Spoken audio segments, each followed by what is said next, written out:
ನಮಸ್ಕಾರ. ಸದಾನ್ ಬಾಮ್ನಿ ಯೂಟ್ಯೂಬ್ ವಾಹಿನಿ ಸ್ವಾಗತ.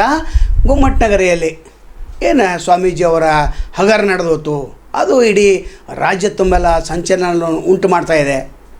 ನಿನ್ನೆ ಕೂಡ ಅನೇಕ ವಿಡಿಯೋಗಳಲ್ಲಿ ಈ ಸ್ವಾಮೀಜಿಯ ಹಗರನ ಹರಿದಾಡಿ ಹೋಯ್ತು. ಹಾಗಾದರೆ ಈ ಸ್ವಾಮೀಜಿ ಯಾರು ಅಂತೇಳಿ ಪದೇ ಪದೇ ನಮಗೆ ಕೆಲವೊಂದು ಜನ ಪ್ರಶ್ನೆಯನ್ನು ಕೇಳ್ತಾ ಇದ್ದಾರೆ. ಫೇಸ್ಬುಕ್ ಲೈವ್ದಲ್ಲಿ ಬಂದಂಥ ಹೊತ್ತಿನಲ್ಲಿ ಅನೇಕರು ಸ್ವಾಮೀಜಿ ಹೆಸರು ಹೇಳಂತ ಹೇಳ್ತಾಯಿದ್ರೆ, ಹೇಳುವಂತಿಲ್ಲ. ಹಾಗಾಗಿ ನಿಮ್ಗೆ ಬೇಕಾದರೆ ಇ ಬಿ ಪಾಟೀಲ್ ಕೇಳ್ರಿ, ಅಥವಾ ಬಸವರಾಜ ಪಾಟೀಲ್ ಯತ್ನಾಳ್ ಕೇಳ್ರಿ, ಅಥವಾ ಇನ್ನೊಬ್ಬರು ಮಂತ್ರಿ ಕೇಳ್ರಿ, ಬಲ್ಯದವ್ರಿಗೆ ಕೇಳ್ರಿ, ಅವ್ರು ಹೇಳ್ತಾರೆ. ಕಾಶ್ಯಪ್ಪನವ್ರು ಕೇಳ್ರಿ, ಅವ್ರು ಹೇಳ್ತಾರೆ. ನಾವು ಹೇಳುವಂತಿಲ್ಲ. ಯಾಕಂದ್ರೆ ದೊಡ್ಡವರ ಬಾಯಲ್ಲಿ ಬಂದರೆ ಅಲ್ಲಿ ಕೇಸ್ ಬುಕ್ ಆಗೋದಿಲ್ಲ. ನಮ್ಮ ಬಾಯಲ್ಲಿ ಬಂದರೆ ಕೇಸ್ ಬುಕ್ ಆಗ್ತೈತೆ. ಅದು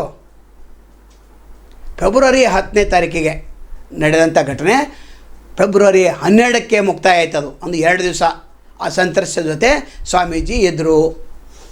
ಅದನ್ನು ಸಂಯುಕ್ತ ಕರ್ನಾಟಕದಲ್ಲಿ ಅವರು ಉಪಸಂಪಾದಕ ಸ್ಪಷ್ಟವಾಗಿ ಅಭಿಪ್ರಾಯವನ್ನು ಶಿವಕುಮಾರ ಮೆಣಸಿನಕಾಯಿ ಅವರು ಹೊರಗೆ ತರದೇ ಹೋಗಿದ್ರೆ ಇದು ಮುಚ್ಚಾಗ್ತಿತ್ತು.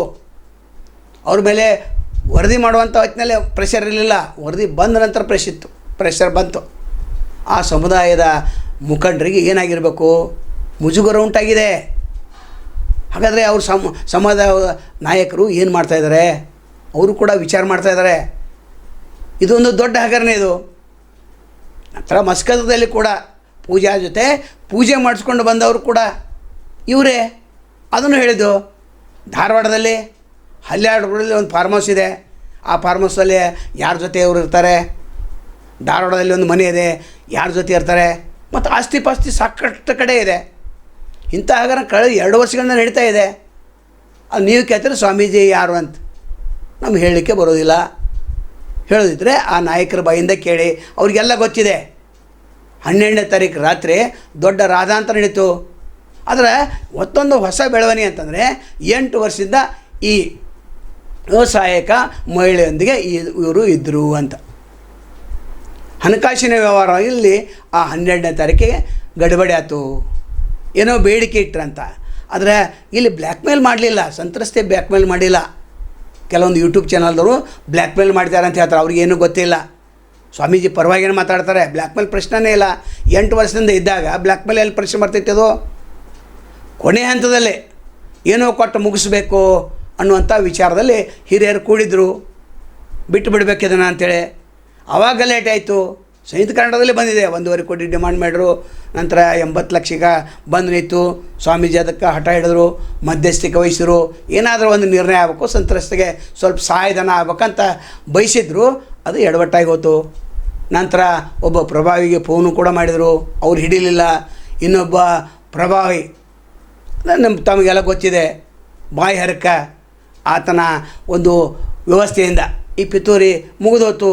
ಅಂದರೆ ಇಲ್ಲಿ ಪೊಲೀಸ್ ವ್ಯವಸ್ಥೆಯೂ ಕೂಡ ಆಡಳಿತ ವ್ಯವಸ್ಥೆನೇ. ಇಲ್ಲಿ ಆಡಳಿತ ಪಕ್ಷ ಮತ್ತು ವಿರೋಧ ಪಕ್ಷದವರು ಕೂಡ ಶಾಮೀಲಾಗಿದ್ದರಿಂದ ಪ್ರಕರಣ ಮುಚ್ಚಾಗಿದೆ. ಆದರೆ ಪೊಲೀಸರು ಎಷ್ಟು ದಿವಸ ಅಂತ ಮುಚ್ಚಾಕ್ತಾರೆ? ಮುಚ್ಚಾಕ್ಲಿಕ್ಕೆ ಬರೋದಿಲ್ಲ.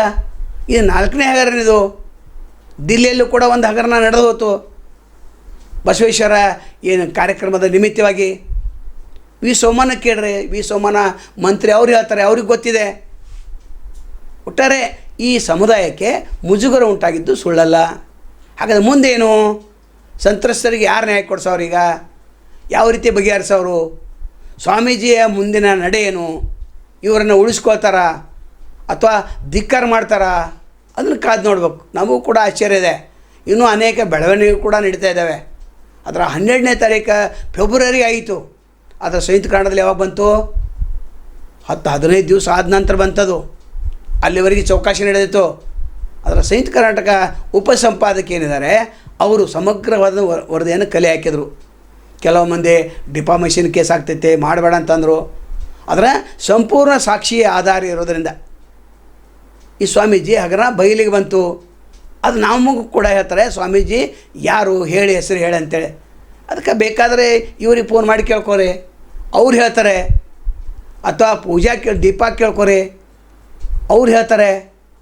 ಒಟ್ಟಾರೆ ಈ ಪ್ರಕರಣ ಇನ್ನೆಷ್ಟು ದಿವಸ ಮುಚ್ಚಿ ಹೋಗ್ತೈತೆ ಕಾದು ನೋಡಬೇಕು. ಅವ್ರು ಯಾವುದೋ ಒಂದು ರೆಸಾರ್ಟದಲ್ಲಿ ಇದ್ದಾರೆ ಅಂತ ಸುದ್ದಿ.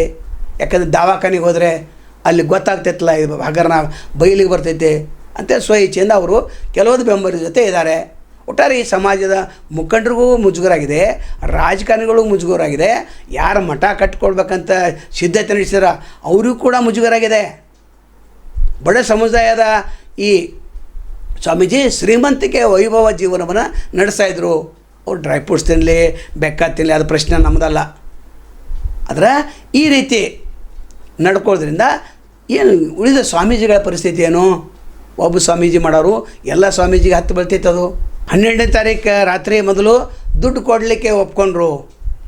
ಆದರೆ ಕೆಲವೊಂದು ಜನ ಅಲ್ಲಿ ಮಧ್ಯಸ್ಥಿಕೆ ವಹಿಸಿದ್ರಿಂದ ಮತ್ತು ಗದ್ದಲ ಪ್ರಾರಂಭ ಆಯಿತು, ರಸ್ತೆಯಲ್ಲಿ ಹೊಡೆದಾಟ ಪ್ರಾರಂಭ ಆಯಿತು. ನಂತರ ಈ ಪ್ರಕರಣ ಸಮಗ್ರವಾದಂಥ ತನಿಖೆ ಯಾರು ಮಾಡೋರು?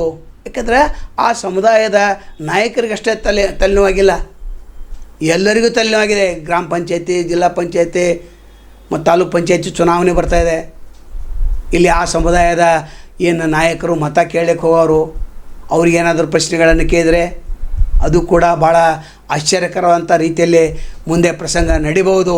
ಒಟ್ಟಾರೆ ಈ ಸ್ವಾಮೀಜಿ ಇವ್ರನ್ನ 30 ವರ್ಷದಿಂದ ಬೆಳೆಸಿದವರು. ಯಾರು ಬೆಳೆಸಿದರು? ಅವರಿಗೆ ಉಣ್ಬೇಕಾಗಿದೆ. ಮೊದಲು ಎರಡು ವರದಿ ಬಂದಾಗ ಅಥವಾ ಕಾಶ್ಯಪ್ಪನವರು ಮಠ ಬಿಡಿಸಿದಾಗ ಅವರು ವಿಚಾರ ಮಾಡಬೇಕಾಗಿತ್ತು. ಕಾಶ್ಯಪ್ಪನವರು ಕೂಡ ಇಂದಿಗೂ ಕೂಡ 2 ವಿಡಿಯೋಗಳದಾವ ಅಂತ ಹೇಳ್ತಾರೆ. ಅದು ಸಮಾಜಕ್ಕೆ ತೋರಿಸೋದಲ್ಲ ಅಂತ ಹೇಳಿದ್ದಾರೆ. ಹಾಗಾದರೆ ಇದು ಸಮಗ್ರ ತನಿಖೆ ಯಾರು ಮಾಡೋರು? 1ನೇ ಪ್ರಶ್ನೆ. 2ನೇದು ಆ ಸಂತ್ರಸ್ತೆಗೆ ನ್ಯಾಯ ಕೊಡಿಸೋರು. 3ನೇ ಪ್ರಶ್ನೆ, ಪದೇ ಪದೇ ಇಂಥವರಿಗೆ ಬೆಂಬಲವನ್ನು ಕೊಡುತ್ತಿರುವಂಥ ನಾಯಕರು ಯಾರು? ಅಂಥವರು ಇನ್ನು ಮುಂದೆ ಬಂದ್ ಮಾಡಬೇಕು. ಒಟ್ಟಾರೆ ಈ ಪ್ರಕರಣ ಮುಂದೆ ಯಾವ ಹಂತಕ್ಕೆ ತಲುಪ್ತೈತೆ ಕಾದು ನೋಡಬೇಕು. ನಾವು ವರದಿ ಮಾಡೋದು ಮಾತ್ರ ಕರೆಕ್ಟ್ ಇದೆ, ಸುಳ್ಳು ವರದಿ ಅನ್ಕ ಅಲ್ಲವೇ ಅಲ್ಲ. ಯಾಕಂದರೆ ಸಂಯುಕ್ತ ಕರ್ನಾಟಕದಲ್ಲಿ ಸಂಪೂರ್ಣವಾದ ಡಿಟೇಲ್ವಾಗಿ ಪಿನ್ ಟು ಪಿನ್ ಬಂದಿದೆ. ಒಂದೇ ಒಂದು ಶಬ್ದವನ್ನು ಬಿಟ್ಟಿಲ್ಲ, ಒಂದೇ ಒಂದು ಇದನ್ನು ಬಿಟ್ಟಿಲ್ಲ. ಆದರೆ ನಮ್ಮ ಪ್ರಶ್ನೆಯೂ ಆ ಸಂತ್ರಸ್ತರಿಗೆ ಮುಂದೆ ಏನು ಗತಿ? ಮದುವೆ ಆಗದೇ ಇದ್ದರೆ ಅಥವಾ ಏನಾದರೂ ಮಧ್ಯಸ್ಥಿಕೆ ವಹಿಸಿ ಆಕೆಗೆ ಹಣವನ್ನು ಕೊಡ್ತಾರಾ? ಕಾದು ನೋಡ್ಬೇಕು. ನಾಳೆ ಮತ್ತು ತಮ್ಮನ್ನು ಭೇಟಿಯಾಗ್ತೇವೆ. ಅಲ್ಲಿವರೆಗೆ ಎಲ್ಸಿವಾಗಲಿ. ನಮಸ್ಕಾರ.